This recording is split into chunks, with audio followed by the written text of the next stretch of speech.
ओम शांति। आज बाबा के 16 अप्रैल 2021 के साकार मधुर महावाक्य हैं। आज शुक्रिया दिवस पर हम पहले सच्चे दिल से परम शिक्षक, परम सतगुरु, परम पिता शिव बाबा का दिल से शुक्रिया करते हैं, जो परम धाम से हर रोज़ हमें पढ़ाने आते हैं, राजयोग सिखाते हैं। शुक्रिया बाबा, शुक्रिया। आज की मधुर मुरली में बाबा ने देवी देवताओं की एक विशेषता, रमणीकता के बारे में समझाया कि देवी देवताएं बहुत रमणीक हैं। क्यों रमणीक हैं? क्योंकि उनके अंदर पवित्रता का गुण है। इस समय जितना जितना हम बाबा को याद करते हैं, उतना पवित्र बनते जाते हैं, उतना उतना रमणीक बनते जाते हैं। अल्लफ और बे, इन्हें जानने से रमणीक बन जाएंगे। अल्लफ अल्लाह, बे बादशाही। बाबा ने कहा कि जितना जितना जो बच्चे याद में रहते हैं, पवित्र रहते हैं, उनकी वाणी में भी जौहर भरता रहता है। छोटी सी बिंदी आत्मा में 84 जन्मों का अविनाशी पाठ है। कैसे हम सीढ़ी चढ़ते हैं और उतरते हैं, ये भी बेहद का राज है। जिन माफिक इस राज को याद करते रहो। आप ब्राह्मण आत्माएं ही जिन माफिक एक बाबा को याद करते रहो। कैसे हम सीढ़ी चढ़ते और उतरते हैं, ये नॉलेज बुद्धि में रखो। बहुत सुंदर बात बाबा ने कही कि आपको वनवाह में रहना है, बहुत सिंपल रहना है। बहुत महंगे कपड़े पहनना, बहुत महंगी महंगी चीज़ें आपका ध्यान भटकाती हैं। कोई ऊंची महंगी चीज़ें देखी, बुद्धि योग वहाँ जाने लगा, तो बाबा कहते बाबा से बुद्धि योग टूट जाएगा। ब्रह्मा बाबा भी खेलते खेलते भी कोई सामने आ जाता है तो पहले उसको बाबा का परिचय देते हैं, बाबा से संबंध जुड़ाते हैं, उन्हें शिव बाबा का भी साक्षात्कार हो जाता है। आप बच्चे भी कोई कार्य करते हो, बाबा की याद में करो तो आने वाली आत्माओं को साक्षात्कार होने लगेगा। एम ऑब्जेक्ट है बाबा की तरह से संपूर्ण पावन बनना है। बाबा सौदागर है, रत्नागर है। हम बच्चों को भी सच्चा सौदा करना है और अपना चार्ट चेक करते रहना है। कितना बाबा को याद किया, आज कितना घाटा हुआ, कितना फायदा हुआ, उसे बुद्धि में याद रखना है। साथ साथ कहीं पर भी सेवा करते हैं तो याद की सर्च लाइट से वहाँ के वातावरण को शुद्ध करना है।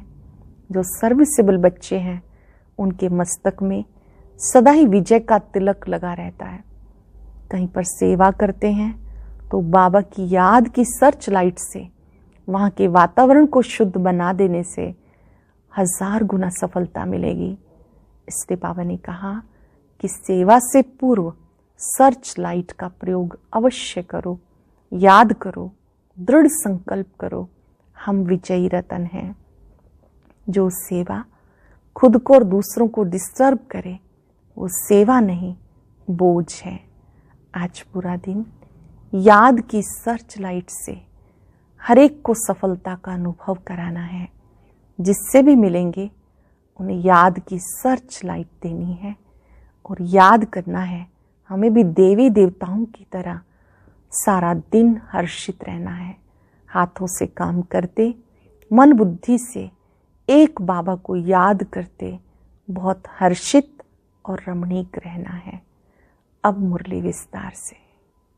बाबा ने कहा, मीठे बच्चे, अल्लफ और बे को याद करो तो रमणीक बन जाएंगे। बाप भी रमणीक है, उनके बच्चे भी रमणीक होने चाहिए। अल्लफ और बे, अल्लफ अल्लाह, बे बादशाही को याद करो तो रमणीक बन जाएंगे। बाप भी रमणीक है तो उनके बच्चे भी रमणीक होने चाहिए। क्वेश्चन है, देवताओं के चित्रों की कशिश सबको क्यों होती है? उनमें कौन सा विशेष गुण है? देवताएं बहुत रमणीक और पवित्र हैं। रमणीकता के कारण उनके चित्रों की भी कशिश होती है। देवताओं में पवित्रता का विशेष गुण है, जिस गुण के कारण ही अपवित्र मनुष्य झुकते रहते हैं। रमणीक वही बनते जिनमें सर्व दैवी गुण हैं, जो सदा खुश रहते हैं। रमणीक वही बनते हैं जिनमें सभी दैवी गुण हैं, जो सदा खुश रहते हैं। ओम शांति।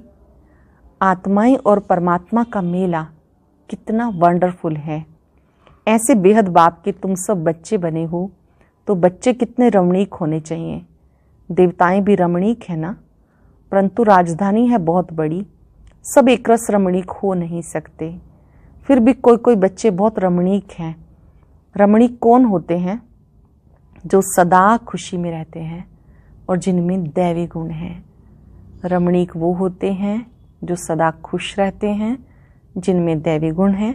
ये राधे कृष्ण आदि रमणीक है ना, उनमें बहुत बहुत कशिश है। कौन सी कशिश है? पवित्रता की, क्योंकि इनकी आत्मा भी पवित्र है तो शरीर भी पवित्र है। तो पवित्र आत्माएं अपवित्र को कशिश करती हैं, उनके चरणों में गिरती हैं। कितनी उनमें ताकत है। भले सन्यासी हैं, परंतु वो देवताओं के आगे जरूर झुकते हैं। भले कोई कोई बहुत घमंडी होते, फिर भी देवताओं के आगे अथवा शिव के आगे झुकेंगे जरूर। देवताओं के चित्रों के आगे भी झुकते हैं, क्योंकि बाप भी रमणीक है, तो बाप के बनाए हुए देवी देवताएं भी रमणीक हैं। उनमें कशिश है पवित्रता की, वो कशिश उनकी अब तक भी चल रही है। तो जितनी इनमें कशिश है, उतनी तुम्हारे में कशिश होनी चाहिए। जो समझते हैं हम ये लक्ष्मी नारायण बनेंगे, तुम्हारी इस समय की कशिश फिर अविनाशी हो जाती, सबकी नहीं होती। नंबरवार तो है ना। भविष्य में जो ऊंच पद पाने वाले होंगे, उनमें यहाँ ही कशिश होगी, क्योंकि आत्मा पवित्र बन जाती। तुम्हारे में जास्ती कशिश उनमें है जो खास याद की यात्रा में रहते हैं। जास्ती कशिश उनमें है जो याद की यात्रा में रहते हैं। यात्रा में पवित्रता जरूर रहती है, पवित्रता में ही कशिश है। पवित्रता की कशिश फिर पढ़ाई में भी कशिश ले आती। ये तुम्हें अभी पता पड़ा। तुम लक्ष्मी नारायण के ऑक्यूपेशन को जानते हो, उन्होंने कितना बाप को याद किया होगा। ये जो उन्होंने इतनी राजाई पाई, जरूर राजयोग से पाई। इस समय तुम ये पद पाने के लिए आए हो। बाबा बैठ तुम्हें राजयोग सिखाते, ये तो पक्का निश्चय कर यहाँ आए हो ना कि बाबा राजयोग सिखा रहे हैं, बाबा हमें पढ़ा रहे हैं। ये तो पक्का निश्चय करके आए हो ना। बाप भी वही है, पढ़ाने वाला भी वही है, साथ भी वही ले जाने वाला है। तो ये गुण सदैव रहने चाहिए। सदैव हर्षित मुख रहो।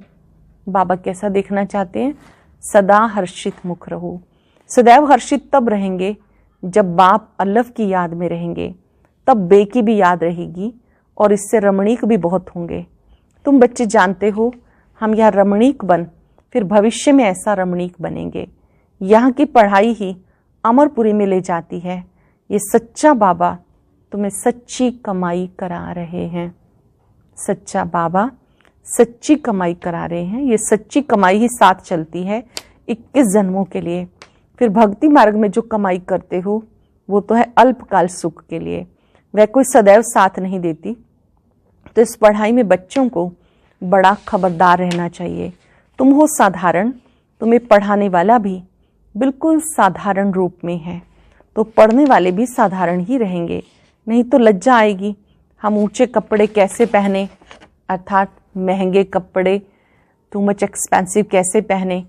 हमारे मम्मा बाबा कितने साधारण हैं, तो हम भी साधारण हैं। ये क्यों साधारण रहते हैं, क्यों इतना सिंपल रहते हैं? क्योंकि वनवाह में है ना। अब तुम्हें जाना है, यहाँ कोई शादी नहीं करनी। वो लोग जब शादी करते हैं तो कुमारी वनवाह में रहती, मैले कपड़े पहनती, तेल आदि लगाती है, क्योंकि ससुर घर जाती है। ब्राह्मण द्वारा सगाई होती। तुमको भी जाना है ससुर घर। रावणपुरी से रामपुरी अथवा विष्णुपुरी में जाना है। तो ये वनवाह का रिवाज इसलिए रखा कि कोई भी अभिमान देह का व कपड़ों आदि का न आए। बाबा कहते वनवाह में रहो। ये बात इसलिए ताकि कोई भी बात का अभिमान ना आए, अच्छे कपड़ों आदि का भी अभिमान ना आए। किसको हल्की साड़ी है, दूसरे को देखते हैं इनके पास तो ऊंची साड़ी है, तो ख्याल चलता, सोचते हैं ये तो वनवाह में है नहीं। लेकिन तुम वनवाह में ऐसे साधारण रहते हुए कोई को इतना ऊंचा ज्ञान दो, इतना नशा चढ़ा हुआ हो जो उसे भी तीर लग जाए। भले बर्तन मांजते रहो, कपड़ा साफ करते रहो, तुम्हारे सामने कोई आए तो तुम झट उन्हें अल्लाह की याद दिलाओ। कोई भी कार्य कर रहे हैं, झट उनको बाबा की याद दिलाओ। तुम्हारे सामने कोई आए, झट उनको अल्लाह की याद दिलाओ। तुम्हें वो नशा चढ़ा हुआ हो, सादे कपड़ों में बैठ किसको नॉलेज देंगे तो वो भी वंडर खाएंगे, इनमें कितना ऊंचा ज्ञान है। ये ज्ञान तो गीता का है और भगवान का दिया हुआ है। राजयोग तो गीता का ज्ञान ही है, तो ऐसा नशा चढ़ता है। जैसे बाबा अपना मिसाल बताते, समझो हम बच्चों के साथ कोई खेल कर रहा हूँ, कोई जिज्ञासु सामने आ जाता है तो झट उनको बाप का परिचय देता हूँ। ब्रह्मा बाबा अपना उदाहरण बता रहे हैं कि मान लो मैं बच्चों के साथ खेल रहा हूँ, कोई सामने आ जाता है जिज्ञासु, तो झट मैं उनको शिव बाबा का परिचय देता हूँ। योग की ताकत, योग बल होने के कारण वो भी वहाँ ही खड़ा हो जाएगा, तो वंडर खाएगा कि ये इतना साधारण और इसमें इतनी ताकत, वो कुछ भी बोल नहीं सकेगा, मुख से कोई बात निकलेगी नहीं। जैसे तुम वाणी से परे हो, वैसे वो भी वाणी से परे हो जाएंगे। ये नशा अंदर में होना चाहिए। कोई भी भाई अथवा बहन आए तो उन्हें एकदम खड़ा करके विश्व का मालिक बनाने की मत दे सकते हैं। अंदर में इतना नशा होना चाहिए, अपनी लगन में खड़ा हो जाना चाहिए।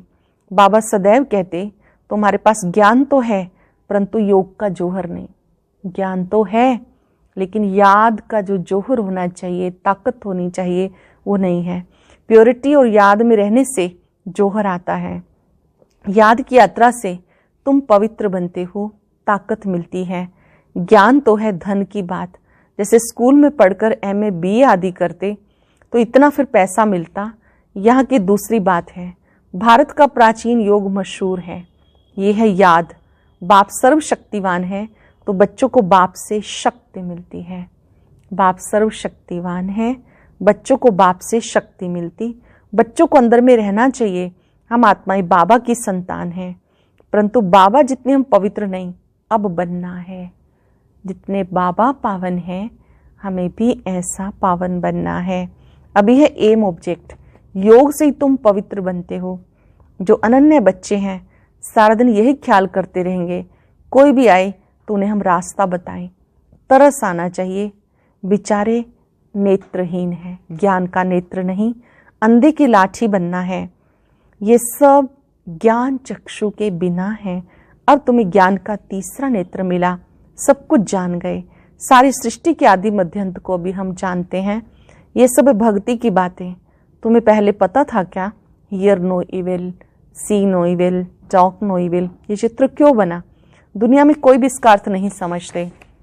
बुरा मत देखो, बुरा मत सुनो। अब तुम जानते हो, जैसे बाबा नॉलेजफुल है, तुम उनके बच्चे भी नॉलेजफुल बन रहे हो, नंबरवार पुरुषार्थ अनुसार। कोई कोई को तो बहुत नशा चढ़ता, वह बाबा का बच्चा बनकर बाबा से पूरा वर्षा नहीं लिया तो बच्चा बनकर ही क्या किया। रोज रात को अपना पोता मेल देखना है। बाबा व्यापारी है ना, व्यापारियों को पोता मेल निकालना सहज होता। गवर्नमेंट सर्वेंट को पोता मेल निकालना नहीं आता, ना वो सौदागर होते। व्यापारी लोग अच्छा समझेंगे। तुम व्यापारी हो, तुम अपने नफे नुकसान को समझते हो। रोज रात को देखो, मुरादी संभालो, घाटा है या फायदा। सौदागर होना गायन है। बाबा सौदागर है, रत्नागर है। अविनाशी ज्ञान रत्नों का सौदा देते हैं। बाबा हम बच्चों को अविनाशी ज्ञान रत्नों का सौदा देते, ये भी तुम जानते हो। नंबरवार पुरुषार्थ अनुसार। सब कोई शुरुड़ बुद्धि नहीं, एक कान से सुनते दूसरे से निकल जाता। झोली में छेद होने से निकल जाता, झोली भरती नहीं। सबकी तीक्ष्ण बुद्धि नहीं है। कोई कोई की झोली खाली रह जाती है, झोली में छेद होता है, बुद्धि बाहर भटकती है, झोली भरती नहीं। बाबा कहते धन दिए धन ना खुटे। अविनाशी ज्ञान रत्न है ना। बाबा है रूप बसंत। आत्मा तो है, उनमें ज्ञान है। तुम उनके बच्चे भी रूप बसंत हो। आत्मा में नॉलेज भरी जाती, उनका रूप है। भले आत्मा छोटी है, रूप तो है ना, उनको जाना जाता, परमात्मा को भी जाना जाता। सोमनाथ की भक्ति करते तो इतने छोटे स्टार की क्या पूजा करेंगे। पूजा के लिए कितने लिंग बनाते, शिवलिंग छत जितना बड़ा बड़ा बनाते हैं। यूं है तो छोटा परंतु मर्तबा तो ऊंच है ना। बाबा ने कल्प पहले भी कहा था, इन जब तब आदि से कोई प्राप्ति नहीं होती है। ये सब करते नीचे गिरते आए, सीढ़ी नीचे उतरते आए। तुम्हारी अब चढ़ती कला है। तुम ब्राह्मण पहले नंबर के जिन हो। कहते ना, जिन ने कहा हमें काम नहीं दोगे तो खा जाएंगे, तो उनको काम दिया, सीढ़ी चढ़ो और उतरो, तो उसको काम मिल गया। बाबा ने भी कहा, ये बेहद की सीढ़ी तुम उतरते हो फिर चढ़ते हो। तुम ही फुल सीढ़ी उतरते और चढ़ते हो। जिन तुम हो, दूसरे कोई फुल सीढ़ी नहीं चढ़ते हैं। बाबा ने कहा, आप जिन हो, आप ही 84 जन्मों की सीढ़ी चढ़ते भी हो उतरते भी हो। उतरते हो चढ़ते हो। बाबा कहते, मैं तुम्हारा बाप हूँ। मुझे पतित पावन कहते हो ना। मैं सर्वशक्तिवान आलमाइटी हूँ, क्योंकि मेरी आत्मा सदैव 100% पवित्र रहती। मैं बिंदी रूप अथॉरिटी हूँ। सब शास्त्रों का राज जानता हूँ। ये कितना वंडर है, ये सब वंडरफुल ज्ञान है। ऐसा कभी सुना नहीं होगा कि आत्मा में 84 जन्मों का अविनाशी पार्ट है। वो कभी घिसता नहीं, चलता ही आता। 84 जन्मों का चक्र फिरता आता। 84 जन्मों का रिकॉर्ड भरा हुआ है। छोटी सी आत्मा में इतना ज्ञान है। बाबा में भी है तो बच्चों में भी है। कितना पार्ट बचाते, ये पार्ट कभी मिटने वाला नहीं है। छोटी सी बिंदी आत्मा में कितना पार्ट है, ये मिटने वाला नहीं। आत्मा इन आंखों से देखने में नहीं आती है बिंदी। बाबा भी कहते, मैं ऐसा बिंदी हूँ। ये भी तुम बच्चे अब समझते हो। तुम हो बेहद के त्यागी राज ऋषि। बेहद के त्यागी राज ऋषि। कितना नशा चढ़ना चाहिए। राज ऋषि बिल्कुल पवित्र रहते हैं। राज ऋषि होते हैं सूर्यवंशी चंद्रवंशी, जो यहाँ राजाई प्राप्त करते हैं, जैसे अब तुम कर रहे हो। ये तो बच्चे समझते हैं हम जा रहे हैं। खिवैया के स्टीमर में बैठे हैं। बाबा है खिवैया, उसके साथ स्टीमर में बैठे हैं। ये भी जानते हैं ये पुरुषोत्तम संगम युग है, जाना भी जरूर है। पुरानी दुनिया से नई दुनिया में जाना है, वाय शांति धाम। ये सदैव बच्चों की बुद्धि में रहना चाहिए। जब हम सतयुग में थे तो कोई खंड नहीं था, हमारा ही राज्य था। फिर से योग बल से अपना राज्य ले रहे हैं, क्योंकि समझाया है योग बल से विश्व की राजाई पा सकते हैं, बाहुबल से कोई नहीं पा सकते। ये बेहद का ड्रामा है, खेल बना हुआ है। इस खेल की समझानी बाबा देते हैं। शुरू से लेके सारी दुनिया की हिस्ट्री ज्योग्राफी सुनाते हैं। तुम सूक्ष्म वतन मूल वतन के राज को भी अच्छी तरह से जानते हो। स्थूल वतन में इनका राज्य था, अर्थात हमारा राज्य था। तुम कैसे सीढ़ी उतरते हो वो भी याद आ गया। सीढ़ी चढ़ना और उतरना, ये खेल बच्चों की बुद्धि में बैठ गया। अब बुद्धि में है कैसे वर्ल्ड की हिस्ट्री ज्योग्राफी रिपीट होती है। इसमें हमारा हीरो हीरोइन का पार्ट है। कैसे सीढ़ी चढ़ते और उतरते हैं, ये विश्व का इतिहास भूगोल कैसे रिपीट होता है। हम आत्माओं का हीरो हीरोइन का पार्ट है। हम ही हार खाते हैं फिर जीत पाते हैं, इसलिए नाम रखा है हीरो हीरोइन। अच्छा, मीठे मीठे सिक्के लदे बच्चों प्रति माता पिता बाप दादा का याद प्यार। Good morning. रूहानी बाप की रूहानी बच्चों को नमस्ते। रूहानी बच्चों की रूहानी बाप दादा को नमस्ते। Good morning. शुक्रिया बाबा, शुक्रिया। धारणा के लिए सार वेरी पॉइंट है। अभी हम वनवाहा में हैं, इसलिए बहुत बहुत साधारण रहना है। कोई भी देह अभिमान कपड़ों आदि का नहीं रखना। कोई भी कर्म करते बाबा की याद का नशा चढ़ा रहे। हम बेहद के त्यागी राज ऋषि हैं, इस नशे में रह पवित्र बनना है। हम बेहद के त्यागी हैं, राज ऋषि हैं, इस नशे में रह पवित्र बनना है। ज्ञान धन से भरपूर बन दान करना है। सच्चा सच्चा सौदागर बन अपना पोता मेल रखना है। वरदान है, याद की सर्च लाइट द्वारा वायुमंडल बनाने वाले विजयी रतन भव। याद की सर्च लाइट द्वारा वायुमंडल बनाने वाले विजयी रतन भव।